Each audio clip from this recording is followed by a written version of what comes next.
చేసి అయోధ్యకు తిరిగి రావాలి అనేటువంటి ఆలోచనలో ఉన్నప్పుడు రాముల వారి సోదరుడు లక్ష్మణుని సహా ఆయన వెంట ఉన్న చాలామంది పెద్దలు లంక చాలా సువర్ణమయంగా ఉంది, అద్భుతంగా ఉంది, మనం ఇంకా అయోధ్యకు ఎందుకు ఇక్కడి నుంచే పరిపాలన చేద్దామని అంటారు. దానికి శ్రీరామచంద్రుల వారు ఒప్పుకోలేదు. ఆయన చెప్పిన మాట ఏంటంటే, కన్న తల్లిని జన్మభూమిని మించినటువంటి స్వర్గం ఏది కూడా ఉండదు, కాబట్టి మనం అయోధ్యకే తరలిపోవాలని చెప్పి మళ్ళీ అందరిని తీసుకొని అయోధ్యకు రావడం జరిగింది. అదే స్ఫూర్తితోని చాలా గందరగోళ స్థితిలో ఉన్నటువంటి, దిక్కు తోతని స్థితిలో ఉన్నటువంటి, ఆత్మహత్యలకు ఆలవాలమైనటువంటి, వలసలకు నిలయమైనటువంటి ఒక ఘోరమైన ఆపదలో వలసవాదుల విషకౌగిలిలో చిక్కి నలిగిపోతున్న తెలంగాణ రాష్ట్రాన్ని ఎట్టి పరిస్థితుల్లో విముక్తి చేయాలని, స్వరాష్ట్రం సాధించాలని, జననిని జన్మభూమిని మించిన వేరేది లేదని చెప్పి నేను ఒక్కడిగా బయలుదేరి ఆనాడు తెలంగాణ ఉద్యమానికి శ్రీకారం చుట్టడం జరిగింది. 25 ఏళ్ల క్రితం, దయచేసి మీరు గొడవ బంద్ చేయాలి ఏమనుకోవద్దు, సభలో చాలామంది ఉన్నారు, లక్షల మంది ఉన్నారు, మీరు ఆపాలి ప్లీజ్. ఒకటే మాట బంద్ చేయాలి, గొడవ బంద్ చేయాలి, ప్లీజ్ స్టాప్. సో ఆ విధంగా 25 ఏళ్ల నాడు ఎగిరినటువంటి జెండా ఈ గులాబీ జెండా. చాలామంది బంద్ చేయాలి, ఏ బాబు బంద్ చేయాలి బాబు. ఆ రకంగా ఎగిరిన జెండాను ఎందరో అవమానపరిచింది, ఎన్నో మాటలు అన్నారు, ఎగతాళి చేసిండ్రు, అవహేళన చేసిండ్రు, మకలో పుట్టింది ఉబ్బలో పోతుందని చెప్పిండ్రు. కానీ ఈ జెండా మీ అందరి సహకారంతో, అనేక మంది త్యాగాలతోని, వందలాది మంది ప్రాణ బలిదానాలు కూడా చేయడంతో, అనేక ఉద్యమాలతోని యావత్తు తెలంగాణనే ఒక అద్భుతమైనటువంటి ఉద్యమమై ఎగిసిపడి, ఒక సమయం ఎట్లా వచ్చింది, ఒక సమయంలో అంటే తెలంగాణ యావత్తు ఒక పక్కన నిల్చొని బరి గీసి బిడ్డ నా తెలంగాణ అక్కడ పెట్టు అని చెప్పి నిలబడ్డటువంటి సందర్భం మనందరం కూడా సృష్టించినాం. తద్వారా మన లక్ష్యం తెలంగాణ రాష్ట్రాన్ని సాధించుకున్నాం. ఆ తదనంతరం ప్రజలు దీవిస్తే 10 సంవత్సరాల పాటు అద్భుతమైనటువంటి దగదగలాడే తెలంగాణ తయారు చేసి అందరూ బిత్తరపోయే విధంగా, ఆశ్చర్యపడే విధంగా బ్రహ్మాండమైన తెలంగాణ నిర్మాణం చేసుకున్నాం. ఆ విధంగా 25 సంవత్సరాల సుదీర్ఘ చరిత్రను ఈరోజు ఈ వరంగల్ గడ్డ మీద మనం జరుపుకుంటా ఉన్నాం. రజతోత్సవ సందర్భంలో జరుపుకుంటా ఉన్నాం. చాలామంది చాలా రకాల ప్రయత్నాలు చేసినారు.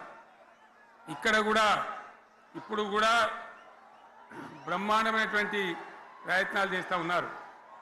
నేను ఒక్కటే మాట చెప్తా ఉన్నా, ఈ గడ్డకు ప్రత్యేకత ఉంది.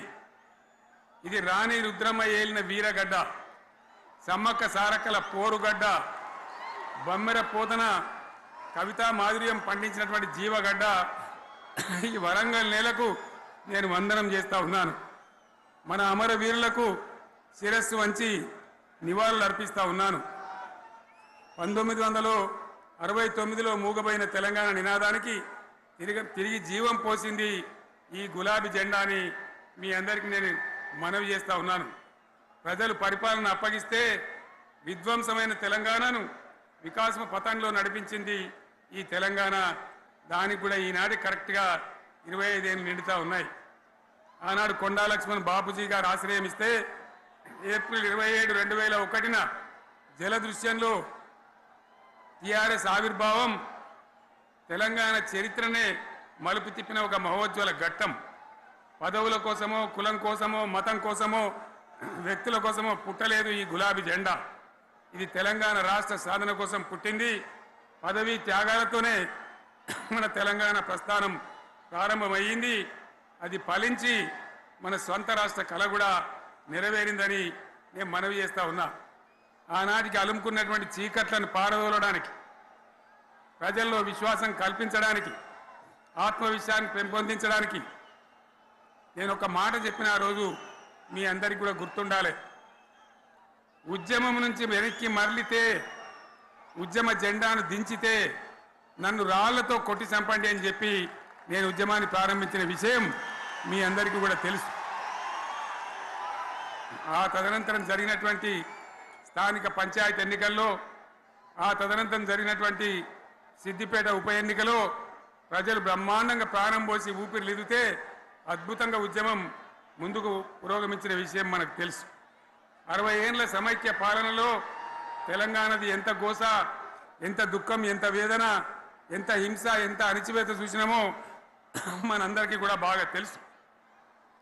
గోదావరి కృష్ణనీళ్ళు దక్కకుండా తరలిపోతే తల్లి సనుబాలకు నోచని పిల్లల్లాగా తెలంగాణ బిడ్డలు రోధించారు, కరువుల కాటకాలకు గురయ్యారు, అర్ధరాత్రి కరెంట్లు పెట్టబోయి పాములు గుట్టి తేలు గుట్టి చాలా భయంకరంగా అనాథల్లాగా చనిపోయినారు.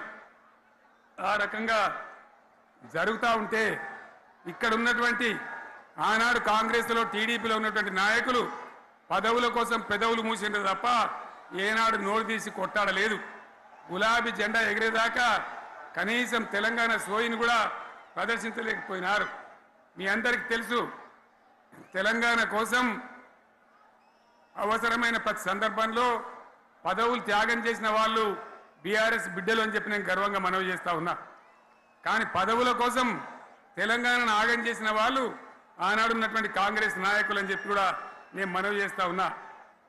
చంద్రబాబు నాయుడు ఆనాడు ముఖ్యమంత్రిగా ఉండి ఎంత ఘోరమంటే హైదరాబాద్ నడిబొడ్డున ఉండే తెలంగాణ గడ్డలో ఉండేటువంటి రాజధానిలో మన శాసనసభలో తెలంగాణ పదాన్ని నిషేధించినాడు.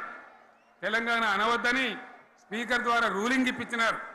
ఇదే జిల్లాకు చెందినటువంటి ప్రణయ్ భాస్కర్ గారు ఆ రోజు ఎమ్మెల్యేగా శాసనసభలో తెలంగాణ అంటే అది నేరమైనట్టుగా పరిగణించి తెలంగాణ పదాన్ని నిషేధించేటువంటి ప్రయత్నం చేసినారు. మిత్రులారా, మీకు అందరికీ చరిత్ర తెలుసు. ఆనాడైనా ఏనాడైనా ఈవెన్ ఈనాడైనా తెలంగాణకు విలన్ నంబర్ 1 కాంగ్రెస్ పార్టీ అని మనవి చేస్తా ఉన్నా. మనందరికీ కూడా తెలుసు ఆ విషయం. తెలంగాణ హైదరాబాద్ స్టేట్ పేరుతో ఉన్ననాడు ప్రజలు వద్దంటుంటే కూడా బలవంతంగా తెలంగాణను ఆంధ్రాతో కలిపిన వాళ్ళే. ఏందా బాబు, ఏందా పని లేదా? రెడ్డి ఎవరెవలాడి పోండి, మీకేం పని లేదావా? ఈ 10 మంది కాదు కదా, సభ అంతా ఉంది కదా, ఉండండి, కామ్ ఉండండి, డిస్టర్బ్ చేయండి మీరు. అట్లా బలవంతంగా ఆనాడు ఆంధ్రలో విలీనం చేసింది కాంగ్రెస్ పార్టీ, జవహర్లాల్ నెహ్రూ. 69లో ఉద్యమం వస్తే 400 మంది తెలంగాణ బిడ్డలను పిట్టల్లాగా కాల్చి చంపింది ఇందిరాగాంధీ ప్రభుత్వం, ఆనాడు ఉన్నటువంటి కాంగ్రెస్ పరిపాలన. మళ్ళీ 2001 నుంచి మనం విజృంభిస్తే నంగనాచిలాగా ఇదే కాంగ్రెస్ వచ్చి మన బలాన్ని, మన ఊపును చూసి పొత్తు పెట్టుకొని తెలంగాణ ఇస్తామని నమ్మబలికి మనతో పొత్తు పెట్టుకున్నది కూడా మీరు చూసినారు. మళ్ళా ఎగ్గొట్టే ప్రయత్నం చేసినారు, 14 ఏళ్ళు ఏడిపించినారు. అది మీ అందరికి తెలుసు. వాళ్ళు ఎట్టెట్లా చేస్తూ ఉంటే వాళ్ళ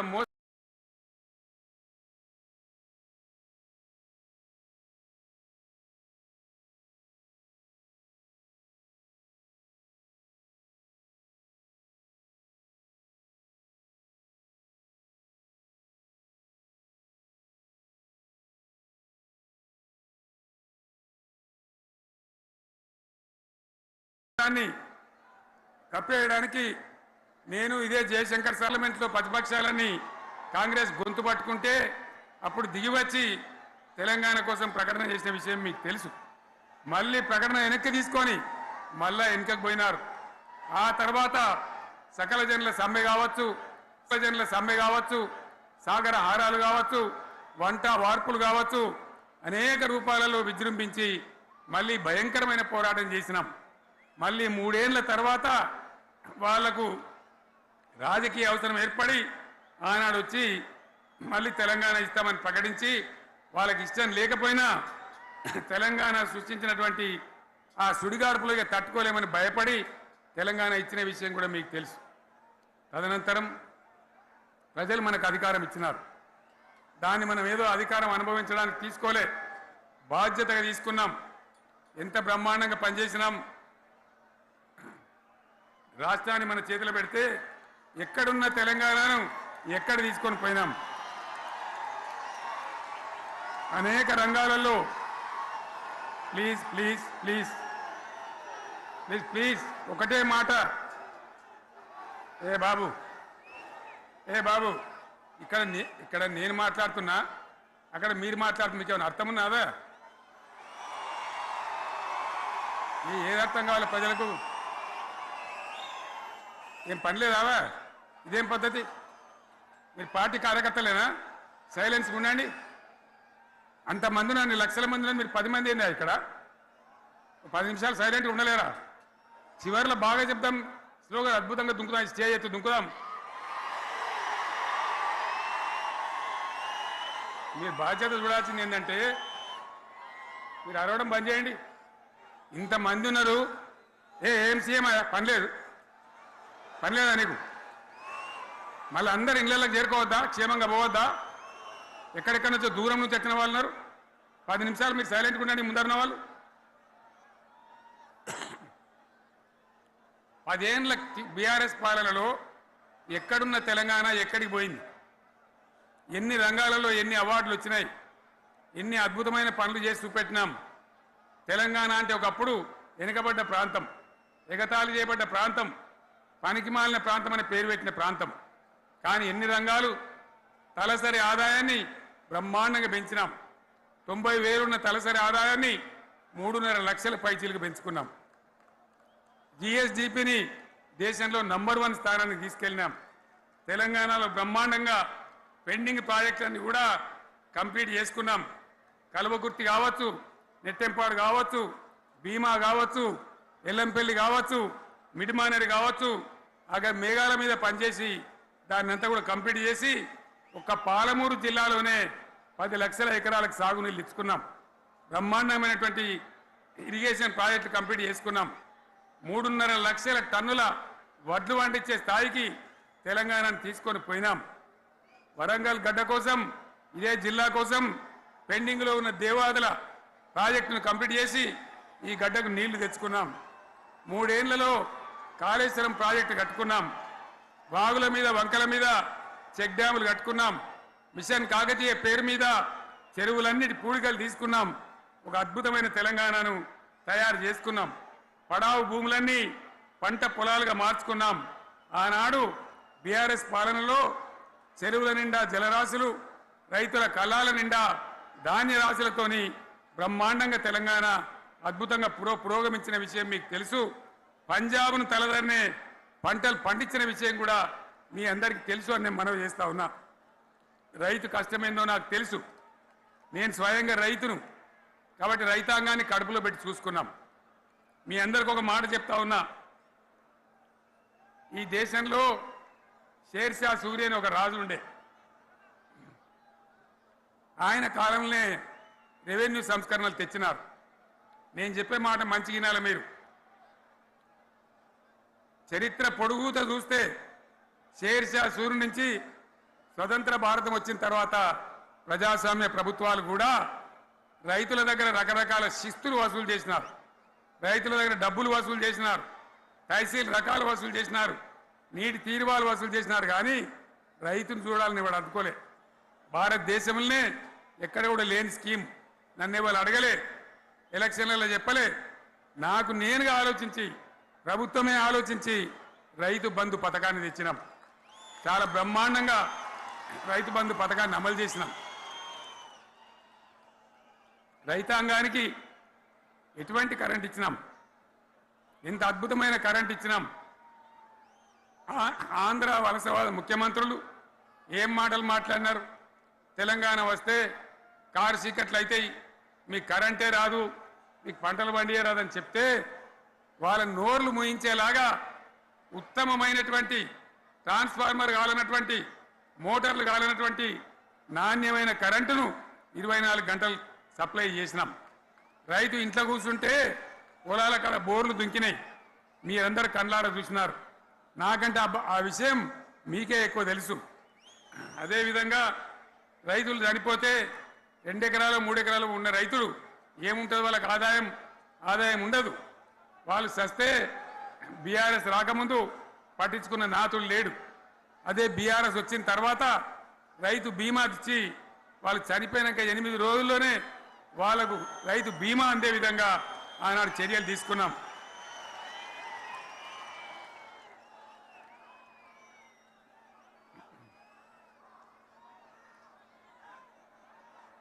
పైసలు ఎంత మంచిగా వచ్చేది, రైతు బంధు డబ్బులు ఏ విధంగా వచ్చేది. శనుకులు పడుతుంటే చకాచక వచ్చి బ్యాంకులలో డబ్బులు పడి రైతుల సెల్ ఫోన్లు మోగుతుండే.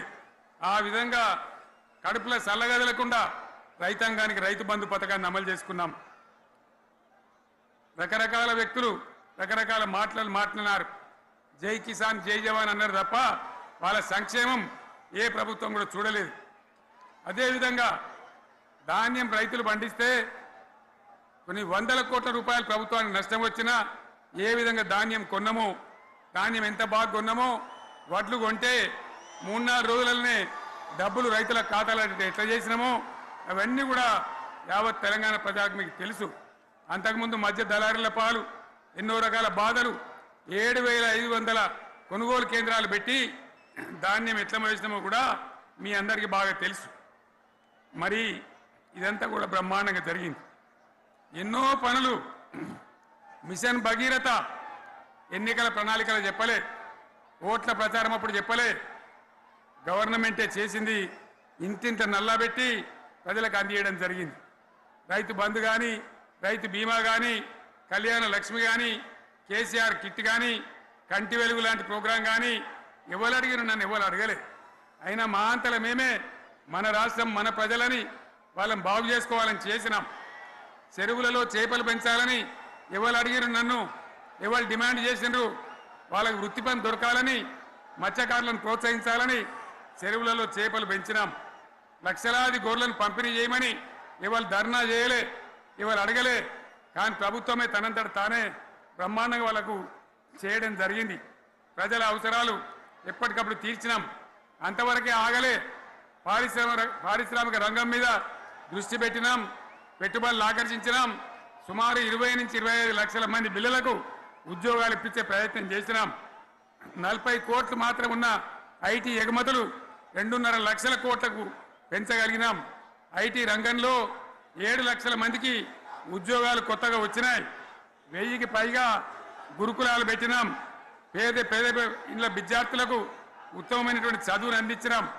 తెలంగాణలో 3 మెడికల్ కాలేజీలు ఉంటే దాన్ని 33 మెడికల్ కాలేజీలు తీసుకొని పోయినాం. ఈ విధంగా అది ఒకటి మాత్రమే కాదు, బీఆర్ఎస్ టైంలో మత కల్లోలం లేదు, కర్ఫ్యూ లేదు, కల్లోలం లేదు, శాంతి భద్రతలన్నీ కూడా బ్రహ్మాండంగా కాపాడి ప్రతి ఒక్కరిని కూడా కాపాడే బాధ్యత తీసుకొని కడుపులో పెట్టుకొని చూసుకున్నాం. ఇవన్నీ కూడా నా డైలాగులు కాదు, నేను చెప్పే స్టోరీలు కాదు. ఇవన్నీ పార్లమెంట్ వేదికగా కేంద్ర ప్రభుత్వం అనేక సందర్భాల్లో వెల్లడించినటువంటి విషయాలు. Reserve bank of India, comptroller general of India వాళ్ళు వెల్లడించినటువంటి అధికారమైనటువంటి లెక్కలని చెప్పి కూడా నేను మీకు మనవి చేస్తా ఉన్నా. ఇవన్నీ జరిగినాయి. ఇప్పుడు నేను చెప్పిందంతా కూడా మీ కళ్ళ ముందరనే జరిగింది. మరి కాంగ్రెస్ వచ్చి ఏడాదిని అర్థమా, మరి ఏం మాయరోగం వచ్చే, ఏం బీమారు వచ్చే, ఏమేమి చెప్పిరి, ఎన్నెన్ని చెప్పిరి, మీకు కావాల్సింది ఇదే కదా, చెప్తా. ఇక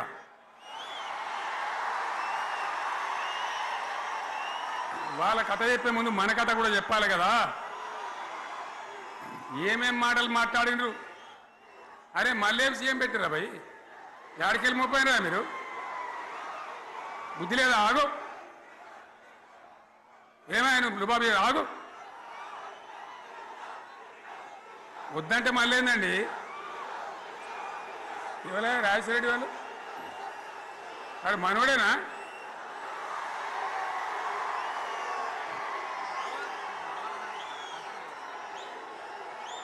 ఎన్నెన్ని మాటలు చెప్పిరి వరుస బట్టి గోల్మాల్ దింపుట్ల కాంగ్రెస్ను మించినోళ్ళు లేడు, అబద్ధాలు చెప్పుట్ల కాంగ్రెస్ను మించినోళ్ళు లేడు. ఎన్ని చెప్పిరి ఇక్కడ ఉన్నోళ్ళు జాలరని ఉన్న గాంధీలు లేని గాంధీలు డూప్లికేట్ గాంధీలు అంతా ఢిల్లీకి వెళ్ళి కూడా దిగిరి, చప్పట్లు కొట్టి డాన్సులు చేసిన స్టేజీల మీద. ఒకటి చెప్పిండ్రా ఏమిత్తాడా కేసీఆర్ రైతు బంధు 10,000 ఇస్తాడు, మేము 15 ఇస్తాం చెప్పిండ్రా? చెప్పిండ్రా లేదా? చెప్పిండ్రా? ఈచుడు ఇచ్చుడు కాదు, చెప్పిండ్రా? 10,000కు 15,000 ఇస్తామని అన్నారా? కేసీఆర్ పెన్షన్లు 2,000 ఇస్తాడు, మేము 4,000 ఇస్తాం చెప్పిండ్రా? ఇంకేం చెప్పిండ్రు? కేసీఆర్ ఇంట్లో ఇద్దరుంటే ఒకరికే ఇస్తాడు, మేము ముసలోనికి ఇద్దరికి ఇస్తాం చెప్పిండ్రా? చెప్పిండ్రా లేదా? అన్న మీరు మధ్యున్న వాళ్ళు చెప్తలేరు, చెప్పిండ్రా? ఇవన్నీ కాంగ్రెస్ వాళ్ళు చెప్పిండ్రా? చెప్పిండ్ర అన్న వాళ్ళు ఒకసారి శైలవటారు దయచేసి.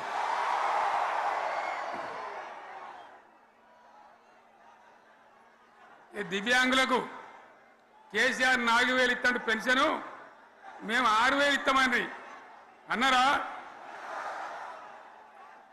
ఇక చదువుకునే ఆడిపోరగాళ్ళకు స్కూటీలు కొనిస్తామని కొనిచ్చారా? అన్నారైతే అన్నారు కదా. విద్యార్థులకేమో విద్యా కార్డు ఇస్తామని, 5 లక్షల గ్యారంటీ కార్డు బ్యాంక్ కార్డు ఇస్తామని. ఇట్లా ఎన్ని మాటలు చెప్పారు. ఇక ఉరుకురి ఒకరినికోడు ఉరుకురి 2 లక్షల లోన్ తెచ్చుకొని డిసెంబర్ 9 నాడే కథం, ఒక కలంపోడుతోనే కథం అన్నరా? అన్నరా? మరి చేసిండ్రా? చెయ్యలే. ఇక వడ్లు కొంటే ఒక వడ్లు కాదు, ఆనాడు మనమే కొనుగోలు కేంద్రాలు పెట్టి కనీసం మద్దతు ధర వచ్చేటట్టుగా మొలకొచ్చినా తడిసిపోయినా రంగు మారినా రైతులు కాబట్టి మన బిడ్డలు కాబట్టి గవర్నమెంట్కు 500 కోట్లు నష్టం వచ్చినా సరే మొత్తం కొనురాని నేను చెప్పినా కొనిపించిన బాధ కాలే. వాళ్ళు ఏం చెప్పినారు? పబ్లిక్ను బోల్తా కొట్టేయడానికి మేము క్వింటాల్కి 500 బోనస్ ఇస్తాం, మక్కలకి ఇస్తాం, వడ్లకి ఇస్తాం, ప్రతి పంటకి ఇస్తాం చెప్పిండ్రా? ఇటువంటివి చెప్పుడే కాదు, వీటితోని ఇంకొక 420 హామీలు చెప్పాను. వాళ్ళ నోటికి మొక్కాలి. కళ్యాణ లక్ష్మి కేసీఆర్ 1,00,000 రూపాయలు ఇస్తాడు, మేము వస్తే తులం బంగారం కూడా కల్పిస్తామని అన్నారా? ఏమన్నా నత్తందా?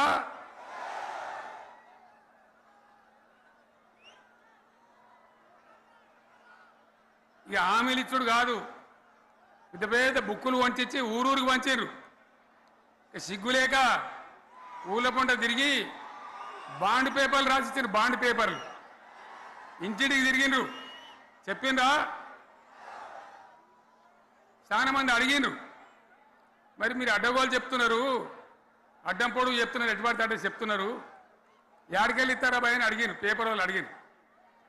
ఇప్పుడు ఆర్థిక మంత్రి ఉన్నాయన టీవీలలో చెప్పిండు, ఆయన ఇస్తాం చేసి చూపిస్తాం, మాది పేద పార్టీ, 120 ఏళ్ళ అనుభవం ఉన్న పార్టీ, మమ్మల్ని మించిన సిపాయిలు లేరు అని ఒకటి జబ్బలు తరిచే ఒకటి మెడలు తరిచే డైలాగులు కొట్టి మేము ఇచ్చేస్తామన్నారు. ఇచ్చిండ్రా? ఇయ్యలే. రుణమాఫీ చేయలే. మధ్యలో పార్లమెంట్ ఎలక్షన్లు వచ్చినాయి. అప్పుడు నాకు కాలు ఇరిగింది, మెంటుకుంటున్నాం, మళ్ళీ నేను బయలుదేరిన. ఆ దెబ్బకి ఏం చేసిండ్రు? తెలంగాణలో ఎన్ని దేవుళ్ళు ఉన్నాయో అన్ని దేవుళ్ళ మీద ఒట్లు పెట్టుకున్నారు. పెట్టిండ్రా? బహిరంగ సభలలో ఆడిడ కూడా కాదు. ఇన్ని మాటలు చెప్పి ప్రజల్ని ఏమార్చింది. ఒక ఉచిత బస్ అని పెడితే అది జుట్లు పట్టుకొని కొట్టుకుంటానికి మనకత్తాను తప్ప ఏమనికి ఉపయోగపడ్డది లేదు. ఆ మహిళలు అంటారు మాకు ఎందుకు ఉచిత బస్ దరిద్రం, మాకు అవసరమే లేదు అంటాను. అటువంటి ఒక్క పథకం పెట్టి ఇక ఇప్పుడు మళ్ళీ పెద్ద నోరు పెట్టుకొని వాళ్ళే మాట్లాడతారు. అంటే ఆ అంటే మాట్లాడతారు, అబద్ధాలు చెప్తారు. మాట్లాడితే బీఆర్ఎస్ వాళ్ళ మీద నింద, మాట్లాడితే కేసీఆర్ మీద నింద. ఇది ఒక అలవాటు చేసుకొని ఎవరికి నోరుంటే వాంతే లెక్క అనే పద్ధతిలో అడ్డమైన మాటలు మాట్లాడుతూ చాలా ఘోరంగా మోసం చేస్తూ ఉన్నారు. ఎట్లున్నదంటే కాంగ్రెస్ వాళ్ళు చెప్పింది చాలా సిపాయిలం, మా అంత సిపాయి లేడండి. లేదంటే జనం నమ్మితిమి, ఆశపడ్డాం కదా, నమ్మి బోల్తా పడ్డాం కదా, గల్లంత అయినాం కదా.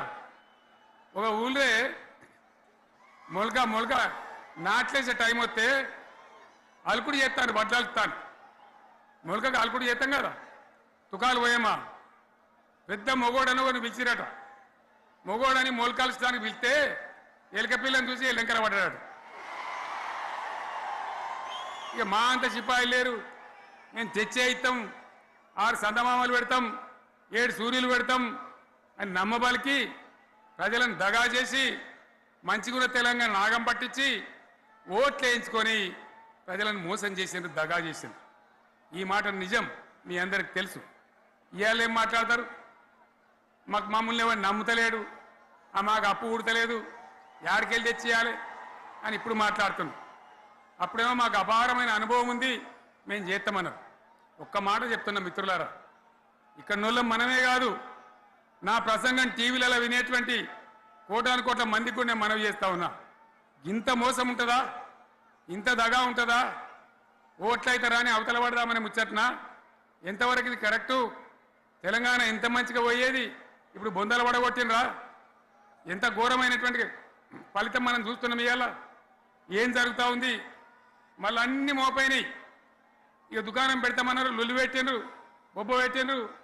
ఇక ఓట్లయినాక ఎత్తాడు, తవ్వడు, మోయాడు. బాయి పడతాం జోరుగా చెప్తే 6 నెలల ఏమయ్యారంటే ఇక ఆయనతో రేపే అవుతుంది, ఎల్లుండి అవుతుంది, సంక్రాంతికి అవుతుంది, దీపావళికి అవుతుంది, మార్చి 31కి అవుతుంది.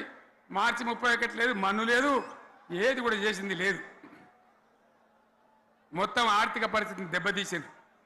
తెలివి తక్కువ పనితోని, అవివేకం వల్ల, అజ్ఞానం వల్ల పరిపాలన చేయరాక సర్వనాశనం చేసింది.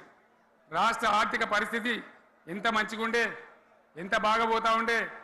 మేము కష్టపడి కడుపు కట్టుకొని నోరు కట్టుకొని సంవత్సరానికి 10 నుంచి 15 వేల కోట్ల ఆదాయం పెంచినాం.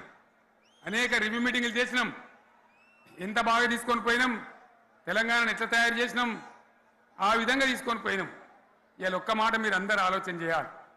ఇక్కడ ఉన్నవాళ్ళు కానీ నా మనసు బాధ అవుతుంది, నా మనసు కాలుతుంది, ఇబ్బంది అవుతుంది. నా కళ్ళ ముందటనే తెలంగాణ ఇట్లా కావడం నాకు దుఃఖం కలిగిస్తూ ఉంది. నేను ఆవేదనతో చెప్తున్నా ఈ మాట. ఒక్క మాట మీరు అందరూ ఆలోచన చేయండి. తెలంగాణలో భూముల ధరలు ఎట్లుండే? కేసీఆర్ ముఖ్యమంత్రి ఉన్నప్పుడు, బీఆర్ఎస్ రాజ్యం చేసినప్పుడు భూముల ధరలు ఎట్లుండే? ఆనాడు కొనేటోళ్ళు ఎక్కువ ఉండిరి, అమ్మేటోళ్ళు తక్కువ ఉండిరి. ఇవాళ ఆపతికి అమ్ముకుందామంటే భూములు కొనేటోడు ఉన్నాడా? అడుగుతున్నా, భూముల ధరలు ఎక్కడికి పోయినాయి? ఎవరికన్నా 5 ఎకరాలు డాంబర్ రోడ్ పక్కకుంటే నేను 5 కోట్ల మనిషిని, నేను కోటీశ్వరుని ధైర్యంలో రైతులు ఉండరు. ఇవాళ అడిగేటోడు ఉన్నాడా? ఉన్నదా? ఒక్కటే ఏడాదిలో గింత గల్లంత అవుతుందా? కేసీఆర్ పక్కకు పోగానే ఇంత ఆగమవుతుందా? ఇంకో మాట నేను అడుగుతా ఉన్నా. కరెంటును 35 ఏళ్ళు బాధపడ్డాం. నా బావి కాడ కూడా మోటార్లు కాలిని. బీఆర్ఎస్ వచ్చినాక, నేను ముఖ్యమంత్రి అయినాక ఒక్కటే ఏడాది బావులా దాన్ని చక్కగా చేసి 24 గంటల కరెంటు ఇయ్యలే, నడవలే. రెప్పపాటు కూడా కరెంటు పోకుండా 24 గంటల కరెంటు తేలేదా? మరి మా అంత సిపాయి లేరంటే కేసీఆర్ మంచిగా ఇచ్చిన కరెంటు మీకెందుకు ఇయ్యే శాతం అయితే లేదు అని చెప్పి నేను అడుగుతా ఉన్నా. తెలంగాణ ప్రజల పక్షాన్ని అడుగుతా ఉన్నా. ఎందుకు ఇలా ప్రజల గోస ఉంచుకుంటా ఉన్నారు? మళ్ళా మోటార్లు కాలుతున్నాయి, ట్రాన్స్ఫార్మర్లు కాలుతున్నాయి, లంచాలు పెరుగుతున్నాయి. అది శాతం అయితే లేదా? మళ్ళీ ఇలా తెలంగాణ పోవన్నా మోటార్ పెట్టడానికి? ఏం దౌర్భాగ్యం ఇది! ఎటువంటి శని నెత్తి మీద పెట్టుకున్నాం మనం. మీరందరూ ఆలోచన చేయాలి. భూముల ధరలు ఎటు పోయినాయి, కరెంట్ ఎక్కడ ఎవడెత్తుకపోయా? మిషన్ భగీరథ అసెంబ్లీలో నిలబడి ఛాలెంజ్ చేసిన నేను 5 ఏళ్ల లోపల ప్రతి ఇంట్లో నల్లా పెట్టి నీళ్ళేయకపోతే మళ్ళా ఎలక్షన్ల పార్టీ మేము నిలవడం ఓట్లు అడగము అని చెప్పిన నేను. ఎవరు చెప్పాలి? దమ్మున్నోడే చెప్పాలి. చేసి చూపించినాం, నడిపించినాం, ప్రతి ఇంట్లో నల్లా పెట్టినాం. కృష్ణా గోదావరి నీళ్లు తెచ్చి ప్రతి ఇంటి ముందర దుంకిచ్చినాం. అది మీరందరూ దానికి సాక్ష్యం. ఇలాగా మంచినీళ్ళు కట్నే ఇల్లు పెట్టిన పోయి ఉన్న పథకం కేసీఆర్ హయాంలోనే అయిపోయింది. ఇంకా మంచినీళ్ళు కూడా ఇయ్యే శాతం అయితే లేదా? మేము ఇంత సిపాయిలం అంత సిపాయిలం అని ఎగిరెగిరి దుంకితే మాట్లాడితే మంచినీళ్ళు ఇచ్చే కూడా శాతం అయితే లేదా? మంచినీళ్ళు పోతాయి, కరెంటు పోతుంది, వడ్లు కొనే దిక్కు లేదు. వడ్లు కొంటాను రా, కళ్ళాల కాడ 15 రోజులు వడ్లు కొనే దిక్కు లేదు, అడిగే దిక్కు లేదు. సర్కారు కొనకపోతే దిక్కుమాలని దేవుడా అని ప్రైవేట్ మిల్లర్లకు అమ్ముకుంటున్నాం. మళ్ళీ అక్కడ దళారీలు, అక్కడ దోపిడీ, మళ్ళీ రైతాంగం దోపిడీకి గురవుతున్నది. మళ్ళీ 2014 కంటే ముందటి పరిస్థితులు వస్తూ ఉన్నాయి. ఆ విధంగా ఎందుకు జరుగుతూ ఉంది? ఇది ఎవరి అసమర్థత? కాంగ్రెస్ ప్రభుత్వం యొక్క అసమర్థత కాదా? ఈ కాంగ్రెస్ కాటేయడం కాదా? నేను ఒక్కటే మాట మిమ్మల్ని కోరుతా ఉన్నా, ప్రజలకు నేను అడుగుతా ఉన్నా. పేదలు గుడిసెలు వేసుకుంటారు, ప్రభుత్వ జాగాలలో పాపం తెలిసి తెలియక కొన్ని వేసుకుంటారు. బీఆర్ఎస్ గవర్నమెంట్లో హైదరాబాద్తో సహా వరంగల్తో సహా అనేక పట్టణాలలో అనేక ప్రాంతాలలో రాష్ట్ర వ్యాప్తంగా లక్షలాది మందికి మేము పట్టాలు ఇచ్చినాం. బుల్డోజర్లు పెట్టి జేసీబీలు పెట్టి మేము చెరువులలో పూడికెళ్ళి తీస్తే వీళ్ళేమో హైడ్రా అని మన బొందా అని పెట్టి పేదల ఇండ్లు కూడా కొడతా ఉన్నారు. ఆనాడు చెరువు పూడికెళ్ళి తీసిన బుల్డోజర్లు ఇలా పేదల ఇండ్లు కూడా కొడతా ఉన్నాయి. ఇవన్నీ మనం చూస్తూ ఉన్నాం. చూసి మౌనంగా ఉందామా, కొట్లాడదామా, ఏం చేద్దాం అనేది మనం ఆలోచించే సమయం వచ్చింది. దేశాన్ని నంబర్ 1 స్థాయిలో నిలబెడితే ఇవాళ 14వ స్థాయికి 15వ స్థాయికి తీసుకొని పోయినారు. నా కళ్ళ ముందన్న గిట్ల జరుగుతుంది, ఇంత మాయల్యమే అవుతుంది, ఇంత మోసం చేస్తారని నేను కూడా అనుకోలే. ఇలా చాలా బాధ కలుగుతూ ఉంది, చాలా దుఃఖం కలుగుతూ ఉంది. ఇంకా ముందరికి పోవాల్సిన తెలంగాణ ఇలా వెనుకకు అయిపోతున్నా ఉన్నది. మళ్ళా ఎవరు దీనికి కారణం? ఈ దుర్మార్గులు కాదా? నిలబెట్టి ఖచ్చితంగా అడగాల్సిన అవసరం ప్రజలకు లేదా? అడగాలి. ఎందుకోసం? టైం ఇవ్వాలని మేము కూడా టైం ఇచ్చినాం. ఏమంటారు? మీకేసినట్టు మాకేసిన ఓట్లు, మాకు ఏడాదిన టైం ఇయ్యరా, ఏడాదిన అర్థమైన టైం ఇయ్యరా, మీకు కన్నేరురా అని అంటారు. కాబట్టి నేను నోరు తెరవలే, బయటికి రాలే. కృష్ణా జలాల మీద గడబడి జరిగితే ఒక్కసారి అక్కడ నాయకులు తీరికపోతే నల్లగొండలో పోయి ఒక గర్జన చేసి వచ్చినా కానీ నేను ఎక్కడ బయటికి రాలే, మాట్లాడలే. కానీ ఏడాది అర్థం అయిపోయింది, ఇంకేం పాడైంది? పువ్వు పుట్టంగానే పరిమళిస్తుంది అన్నట్టు ప్రభుత్వం కథ తెలియదా? ఇంకేమన్నా వీళ్ళకి టైం ఎక్కడిది? వీళ్ళు ఏం చేస్తారు? చివరి 6 నెలలు అయితే ఎలక్షన్ అయినాయి. వీనికి ఉన్న టైమే 2.5 ఏళ్ళు. ఈ 2.5 ఏళ్ళలో వీళ్ళు చేస్తారు, మనం బతికి ముందర పడతామా? అందుకోసం ప్రజానీకం, మేధావులు, తెలంగాణ ప్రజలు దయచేసి అందరూ ఆలోచన చేయాలి. ప్రతి వాళ్ళు కూడా ఆలోచన చేసి దీనికి పరిష్కారం ఏందో కనుక్కోవాలి. మేధావితో పనిచేయాలి, ఆవేశంతో కాదు. ఆవేశంతో మనం నినాదాలు ఇస్తే కాదు, ముళ్ళును ముళ్ళుతోనే తీయాల. యాడ ఓడగొడుతున్నామో గాన్నే వెతకాలి, ఎక్కడ జారిపోయిందో ఆన్నే మళ్ళీ దొరకబట్టాలి. ఆ నైపుణ్యం, ఆ స్థాయి ఇవాళ రావాలి. మళ్ళీ ఇప్పుడు ఏం చేస్తారు?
మళ్ళీ ఇప్పుడు ఏం చేస్తారు? మాట్లాడితే బీఆర్ఎస్ మీద ఇప్పుడు కోరుతా ఉన్నా. ఒక్కొక్క ట్రిప్పు అలా ఎకరానికి 10 లక్షల వాల్యూ పెరుగుతుండే. మరి ఇవాళ ఏమవుతా ఉంది? ఇవాళ ఏం జరుగుతూ ఉంది? మీరందరూ కూడా ఆలోచన చేయాలని కోరుతా ఉన్నా. ఇవాళ రాజ్యం నడపచేతగాక ఎల్లెంకల పడి రాష్ట్రాన్ని ఆర్థికంగా దివాలు తీసి పిచ్చి పనులన్నీ చేసి ఇవాళ అడ్డం పొడుగు మాట్లాడుతూ ఉన్నారు. అన్ని రంగాలలో ఫెయిల్ అయిపోయింది. ఏ ఒక్క ఈ హుస్నాబాద్లో ఇప్పుడు నేను రాగా చూసుకుంటూ వచ్చిన ఆనాడు కష్టపడి ఈ హరీష్ రావు ఇరిగేషన్ మంత్రిగా ఉన్నప్పుడు ఇలా గౌరెల్లి ప్రాజెక్టు కట్టినాం. 90% పూర్తయింది. గౌరెల్లి ఇరిగేషన్ ప్రాజెక్టు ప్రజలకు సంజాయించి భూములు తీసుకొని ఆనాడు తిరిగి 90% పూర్తి చేసినాం. ఏడాది అర్థమైతే తట్టడి మన్ను తీస్తాను రా. పాలమూరు పథకం 80% కంప్లీట్ అయింది. ఎందుకు దాన్ని పెండింగ్లో పెడుతున్నారు? ఎందుకు దాన్ని పూర్తి చేస్తలేరు? ఈ విధంగా చిన్న మాట, చాలా చిన్న మాట. కేసీఆర్ కిట్ పెట్టినాం, లక్షాధికారుల కోసం పెట్టినాం, కోటీశ్వర్ల కోసం పెట్టినాం. ఎవరి కోసం పెట్టినాం కేసీఆర్ కిట్టు? పేద ప్రజల కోసం, గ్రామీణ ప్రాంతాల్లో ఉండేటువంటి పేద ప్రజల కోసం పెట్టినాం. ఆడపిల్లగానే 13,000 ఇచ్చినాం, మగపిల్లగానికైతే 12,000 రూపాయలు ఇచ్చినాం. ఆ వాహనాలు పెట్టి, అమ్మఒడి వాహనాలు పెట్టి వాళ్ళని తీసుకెళ్ళి ప్రసవాలు చేయించి వాళ్ళకి మందులు ఇచ్చి ఫ్రీగా ఉచితంగా చేసి బ్రహ్మాండంగా ప్రసవం చేయించి మళ్ళీ ఇంటికాడ తీసి దించినాం. గది బంద్ చేస్తారా ఎవరన్నా? ఎందుకు బంద్ చేయాలి? ముఖ్యమంత్రులుగా పనిచేసే వాళ్ళకు గాంభీర్యం ఉండాలి, ధైర్యం ఉండాలి. రాజశేఖర్ రెడ్డి అనే ముఖ్యమంత్రి ఉండే, నేను చెప్తా ఉన్నా మీ ముందు ఇవాళ, ఆయన ఆరోగ్యశ్రీ అని ఒక పథకం తెచ్చిండు. నేను ముఖ్యమంత్రి అయిన తర్వాత అడిగిన, హెల్త్ డిపార్ట్మెంట్ని పిలిచి అడిగిన, ఇదేం పథకమయ్యా బాగుందా అంటే, సార్ మంచిగుంది, ప్రజలకు లాభం అవుతుందని చెప్పింది. నేను చెప్పిన ఆ పథకాన్ని అట్లే పెట్టండి, ఆ పథకాన్ని మార్చకండి, ఆ పథకం అట్లే ఉండాలని చెప్పిన. అక్కడ చెప్పడం కాదు, నేను అసెంబ్లీలో చెప్పిన, ఇది మా స్కీమ్ కాదు, కాంగ్రెస్ గవర్నమెంట్ ప్రారంభించింది, దాని పేరు కూడా మేము మారుస్తలేం, కానీ కొనసాగించాలని చెప్పినాం, కొనసాగించినాం. అది మీ అందరికి తెలుసు. ఇలా వీళ్ళు కేసీఆర్ ఆనవాళ్ళు లేకుండా చేస్తాం, కేసీఆర్ ముచ్చట లేకుండా చేస్తారా? ఇవాళ మనం కూడా సభ పెట్టుకుంటే ఎన్ని అడ్డంకులు దానికి. ప్రైవేట్ స్కూళ్ళు బస్సులు ఇస్తే వాళ్ళకు నోటీసులు ఇవ్వడం, అడుగడుగున ఆర్టీఏ అధికారులను పెట్టి పోలీసులను పెట్టి ట్రాఫిక్లు జామ్ చేయడం. ఇప్పుడు కూడా సభకు రావాల్సిన వాళ్ళు 1,50,000 మంది బయటనే ఆగిపోయింది. ఇటు హనుమకొండ దిక్కు, అటు హుజరాబాద్ దిక్కు, ఇటు సిద్దిపేట దిక్కు 3 రోడ్ల మీద కూడా జాములున్నాయి. నేను అడిగిన నాయకులు ఏంది అంటే, ఇబ్బంది అవుతుంది సార్, రానిత్తలేరు, మధ్యలో ఇబ్బందులు కలిగిస్తున్నారు, కొన్ని లారీలు తెచ్చి అడ్డం పెట్టాను పనికిమాలని అని చెప్పి జామ్ అయిపోయి అక్కడనే ఆగిపోయింది. నేను అన్న ఇంకో అర్ధగంట ఆగి మాట్లాడదామంటే మా వాళ్ళంతా ఉండి, లేదు మనోళ్ళు దూరం పోవాలి, ఇక రాని వాళ్ళు ఎట్లా అందరూ మనం మాట్లాడి సభ ముగించాలని చెప్తే నేను వేదిక మీదకి వచ్చిన. ఇన్ని అడ్డంకులు, ఇంత కడుపు ఆపుతారా? బీఆర్ఎస్ సభలను ఆపుతారా? ఈ ప్రపంచనాన్ని ఎవడాపుతాడు? ఆగబడితే ఆగుతుందా? నేను ఒక్క మాట పోలీసు మిత్రులకు మనవి చేస్తా ఉన్నా. ప్రజాస్వామ్యంలో ప్రజలకు అడిగే హక్కు ఉంటుంది, తప్పకుండా అడుగుతారు ప్రజలు. ఈ అడిగే హక్కును సోషల్ మీడియాలో బీఆర్ఎస్కు సోషల్ మీడియా వారియర్స్ ఉన్నారు, వాళ్ళు బ్రహ్మాండంగా పనిచేస్తున్నారు, ఖచ్చితంగా అడుగుతున్నారు ప్రజల తరఫున. ఇంత అన్యాయం జరుగుతుంటే చూడలేక సోషల్ మీడియాలో పనిచేసే తెలంగాణ బిడ్డలు ఇది ఏమన్యాయమే ఎట్లా అని చెప్పి ప్రభుత్వాన్ని ప్రశ్నిస్తూ ఉన్నారు, ప్రజలకు మద్దతుగా నిలబడతా ఉన్నారు. వాళ్ళ మీద కేసులు, వాళ్ళని పట్టుకపోవడు. పోలీస్ సోదరులను నేను అడుగుతా ఉన్నా, మీరెందుకు దునుకులాడుతుండ్రే? మీకేమక్కడ వచ్చింది? మీకొక్కటి చెప్తున్నా నేను, గ్యారంటీగా పోలీసు మిత్రులారా, ఇవాళ పోయి రాత్రి మీ డైరీలలో రాసుకోండి, మీ డైరీలలో రాసి పెట్టుకోండి. 100కు 100% ఇలా తెలంగాణ చెలరేగిన పరిస్థితికి మళ్ళా వచ్చేది బీఆర్ఎస్ గవర్నమెంటే. అది ఎవరు కూడా ఆపలేడు. అది ఎవరి తరం కాదు, ఎవరి వశం కాదు.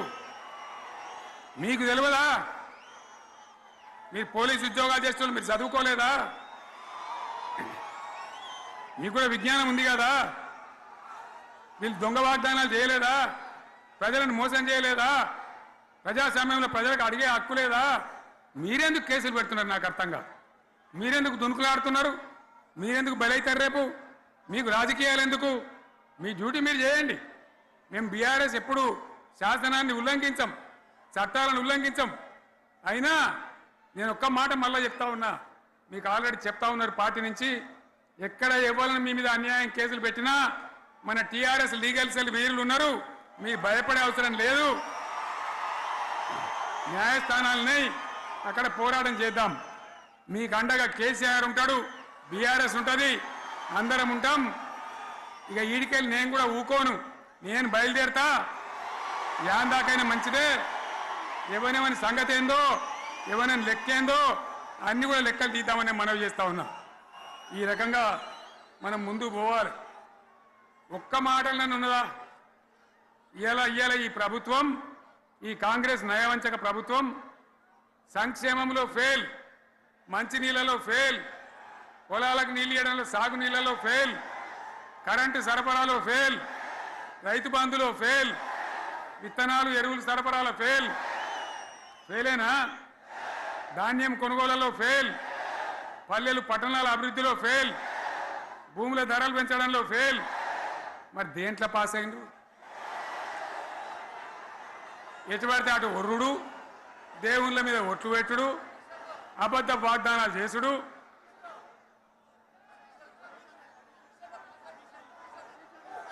అగో కమిషన్ అట 20-30% కమిషన్లు తీసుకున్నాడు, సంచులు నింపుడు, సంచులు మోసుడు. అంతేనా? కరెక్టేనా ఈ మాట? అన్నా కరెక్టేనా? నేను చెప్పి అన్ని ఫెయిల్ అయిందా ఈ ప్రభుత్వం? నిజమైతే ఒకసారి చేతులు లేవట్రా దయచేసి. స్టేజ్ మీద లేవట్రా? ఫెయిలేనా? ఈ మాట 20% 30% కమిషన్లని నేను అంటలేను. ఎవరన్నారు? స్వయంగా ఆర్థిక మంత్రి ఛాంబర్కు పోయి 200 మంది కాంట్రాక్టర్లు వాళ్ళు లొల్లిపెట్టి మమ్మల్ని 20-30% కమిషన్ అడుగుతుండ్రు, ఇది ఏమన్యాయం అని చెప్పి సెక్రటేరియట్లో చెప్పిన మాట నేను చెప్తా ఉన్నా. ఈ విధంగా మాజీ సర్పంచులు పాపం వాళ్ళు పనిచేసిన మా బిల్లులు ఇవ్వమనంటే వాళ్ళ గోస ఉంచుకుంటా ఉన్నారు. వాళ్ళేం పాపం చేసిండ్రు? ఈ విధంగా ఘోరం. ఇంకా ఈ అందానికి ఏం మాట్లాడతారు? కేసీఆర్ నువ్వు రా అసెంబ్లీకి. నీ కాయగూరు ముచ్చట్లు తింటానికా? పిల్లలు అడిగితేనే మీరు జవాబు చెప్తలేరు. ఉన్నట్టు నిలబెడితే ఆ ఆర్థిక మంత్రి అసెంబ్లీలో లేచి 20% కమిషన్ తీసుకుంటాను కేటీఆర్ మాట్లాడితే ఆయన లేచి భుజాలు తడుముకుంటాడు. నీకెందుకయ్యా బాధ? నువ్వు తీసుకుంటేనే నీకు బాధ ఉండాలి కదా. లేచి పేదలు ఉల్లి పెడతా ఉన్నాడు ఆయన అసెంబ్లీలో. ఈ విధంగా చాలా గందరగోళంగా, అవివేకంతో, అజ్ఞానంతో చాలా ఘోరం చేసి అడ్డమైన మాటలని చెప్పింది. దాంతో మనం కూడా గోల్మాలైపోయినాం. తీర్థం పోదాం తిమ్మక్క అంటే వాడు గుల్లే, మనం సల్లే. ఆ గతికి తెచ్చింది ఇలా ప్రజల గతి. మరి మనం కూడా ప్రజలు కూడా ఆలోచన చేయాలి. ఆవేశం కాదు. గాడిదలకు గడ్డేసి బలరకు పాల్పడితే వస్తాయా? మరి ఇప్పుడు ఏం చేయాలో ఆలోచించాలి. ఓ తమ్ముడు అన్నాడు హైదరాబాద్లో, ఆయన ఇల్లు కూడా కొడితే, కేసీఆర్ అన్నా యాడున్నావు, నువ్వు రావాలి. కత్తి వాన్ చేతిలో పడితే యుద్ధం నన్ను చేయమని పడుతుంది. అంతేనా? ఇది కూడా విచారించాలి ప్రజలు. మీకు అర్థం కావాలని నేను చెప్తా ఉన్నా. అందుకే ఓడగొట్టుకున్న కాన్నే వెతుక్కోవాలి. మీ వెంట బీఆర్ఎస్ ఉంటుంది, మీ వెంట కేసీఆర్ ఉంటాడు. 100% మళ్ళా తెలంగాణ విజయం సాధించాలి, గులాబీ జెండా ఎగిరేయాలి, అద్భుతమైన తెలంగాణను మళ్ళీ సాధించాలి. ఇక బీజేపీ కథ 11 ఏళ్ళ రాజ్యం చేయబట్టి తెలంగాణకు 11 రూపాయలు ఇచ్చిండ్రా? వాటిదే బొబ్బ బబ్రాజమానం భజగోవిందం, శుష్కప్రియాలు శూన్యాస్తాలు తప్ప ఏమి ఇయ్యలే. 157 కాలేజీలు పెడితే మెడికల్ కాలేజీలు ఒక్కటన్నా తెలంగాణకు ఇచ్చిండ్రా? ఒక ప్రాజెక్ట్ కన్నా జాతీయ హోదా ఇచ్చిండ్రా? ఇక కాంగ్రెస్ వాడు ఇట్లా అంటే బీజేపీ వాడు అట్లా, ఏది లేదు. ఇక ఉల్టా మనయే ఖమ్మంలో 7 మండలాలు గుంజుకున్నారు, సీలేరు ప్రాజెక్టు గుంజుకున్నారు. నరేంద్ర మోడీ మాట్లాడతాడు, ఏం మాట్లాడతాడు? తెలంగాణ వచ్చిందిరా అని తెలంగాణలో సంతోషపడితే తల్లిని చంపి బిడ్డను బతికిచ్చిండు అంటాడు. ఎన్నోసార్లు అంటాడు, ఒక్కసారి కాదు. ఈ విధంగా అది కూడా మనం వెనకొచ్చేది కాదు. ఈ సందర్భంలో ఒక మాట బీజేపీ అంటే నాకు జ్ఞాపకం వచ్చింది. ఇవాళ కేంద్ర ప్రభుత్వం కగార్ అనే ఆపరేషన్ పేరు మీద ఛత్తీస్గఢ్లో యువకులను గిరిజనులను ఊచకోత కోస్తా ఉన్నారు. అది ధర్మం కాదు. వీళ్ళు ఏమవుతున్నది, నక్సలైట్లు ప్రతిపాదన పెడుతున్నారు. మేం ప్రభుత్వం దగ్గరకు వచ్చి చర్చలు చేయడానికి సిద్ధంగా ఉన్నాము అంటున్నారు. నేను కోరుతా ఉన్న కేంద్ర ప్రభుత్వాన్ని, బలమున్నది కదా అని చంపుకుంటా ఓవుడు కాదు, అది ప్రజాస్వామ్యం కాదు. ఆపరేషన్ కగార్ వెంటనే ఆపేయండి. వాళ్ళని పిలిచి, ఆ నక్సలైట్లను పిలిచి డెమోక్రటిక్ స్పేస్ ఇచ్చి చర్చలు జరపండి. వాళ్ళు ఏం మాట్లాడతారో చూడండి. అది కూడా నల్లనా తెల్లనా దేశం ముందరికి రాని. కానీ అట్లా కాదు, మొత్తం ఏరి పారెత్తాం, కోసి పారెత్తాం, నరికి పారెత్తాం అంటే మిలిటరీ ఉన్నది మీ దగ్గర కొడతారు. కానీ ప్రజాస్వామ్యం అనిపించుకోదు. ఈ మాట ఢిల్లీకి ఉత్తరం పంపిద్దామా? పంపిద్దామా? మీరందరూ సపోర్ట్లు కొడితే తీర్మానంగా భావించి దాన్ని కేంద్రానికి పంపిద్దాం.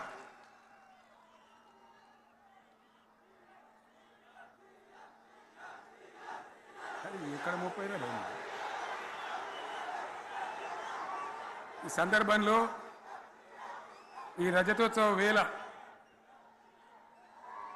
నేను మీ అందరికీ, ఇక్కడ ఉన్న వాళ్ళకు, సభలో లేని వాళ్లకు, టీవీలో నా మాటలు వినే వాళ్లకు, యావత్తు తెలంగాణ సమాజానికి బీఆర్ఎస్ గులాబీ జెండా రజతోత్సవ శుభాకాంక్షలు మరొకసారి తెలియజేస్తూ, మీరందరూ కూడా ధైర్యంగా ఉండండి. మళ్ళీ బీఆర్ఎస్ తెచ్చుకుందాం, బ్రహ్మాండమైన పరిపాలన అందించుకుందాం. వీళ్ళు జరగొచ్చేటివన్నీ మళ్ళీ మంచిగా చేసుకుందాం, బ్రహ్మాండంగా ముందుకు పోదాం, పురోగమించుదాం. ఒక అద్భుతమైన తెలంగాణ, ప్రతి వ్యక్తి ముఖంలో చిరునవ్వులు చిందించే తెలంగాణ తయారు చేసుకుందామని చెప్పి మీ అందరికీ మనవి చేస్తూ, ఇంత పెద్ద ఎత్తున ఈ సభకు గవర్నమెంట్ వచ్చిన ఏడాది నరలోనే మీరు కదిలి వచ్చిందంటే మీరు కూడా ఒక నిర్ణయానికి వచ్చినట్టు కనబడుతూనే ఉంది. ఓట్లు ఎప్పుడు వస్తాయని చూస్తాను. నేను ఇంకో మాట చెప్పాలి, ముఖ్యమైన మాట ఏంటంటే, వీళ్ళు అక్కడిక్కడ ఎందుకైనా మీరు వచ్చిండ్రు ఫోటోల కోసం.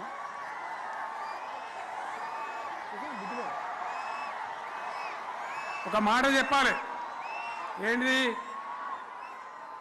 ప్రభాకర్ రెడ్డి అని మా ఎమ్మెల్యే ఉన్నాడు, దుబ్బాక ఎమ్మెల్యే. ఆయనతో ఎవరో హైదరాబాద్లో మాట్లాడితే, అన్న ఇంకా 3 ఏళ్ళు భరించాలన్న ఈ గవర్నమెంటు అని మాట్లాడింది. ఆయన మాట చెప్పిండు విలేకరులు. అలా చూసారా మా గవర్నమెంట్ పడగొడతారట. మేమెందుకు పడగొడతాం రా భయ్? మాకేమైనా కాల్చేరు గులగులో పెట్టినాయా? మేమా కిరికిరి పని చెయ్యం. బిడ్డ మీరే ఉండాలి, ఓట్లు తీసుకున్నారు, చక్కగా పని చేయకపోతే మీ ఈపులు ప్రజలే సాఫ్ చేస్తారు. అంతే కదా? మేము పడగొట్టాం, మీ గవర్నమెంట్ పడగొట్టాం. ఎందుకంటే మీ సంగతి ఏందో మా సంగతి ఏందో ప్రజలకు పూర్తిగా అర్థం కావాలి. గులాబీ సైనికులకు నాది ఒక్కటే మాట, మనం ఏనాడు మనం పుట్టిందే పదవులు త్యాగం చేసి, పుట్టిందే రాష్ట్ర సాధన కోసం, స్వార్థం కోసం మనం పనిచేయలే. మీ అందరి నాయకులను, కార్యకర్తలను నేను కోరేది ఒకటే, తెలంగాణ సమాజం అద్భుతంగా పురోగమించేదాకా మనం పనిచేస్తూనే ఉండాలి. గవర్నమెంట్లో ఉన్నా, ప్రతిపక్షంలో ఉన్నా ప్రజల పక్షాన ఉండాలి, ప్రజలకు అండగా ఉండాలి, ప్రజల సమస్యల మీద పోరాటం చేయాలి, వాళ్ళకు అండదండలుగా ఉంటూ పురోగమించాలి. అదే మన కర్తవ్యం. అందులోనే మనకు అన్ని పదవులు వస్తాయి. అది పెద్ద ఇష్యూ కాదు. ఎన్ని వేల మంది మనోళ్ళు ఎంత బ్రహ్మాండంగా ముందుకొచ్చారు. కాబట్టి మీరందరూ కూడా ఆ విధంగా రావాలి. లాస్ట్ మాట, ఈ సభ నిర్వహించినటువంటి మిత్రులు పోచంపల్లి శ్రీనివాసరెడ్డి గారికి, వినయ్ భాస్కర్ గారికి, పెద్ది సుదర్శన్ రెడ్డి గారికి, రవీంద్రరావు ఎమ్మెల్సీ గారికి, వారికి నేను ధన్యవాదాలు చెప్తా ఉన్నా. ఇక్కడ భూములు ఇచ్చి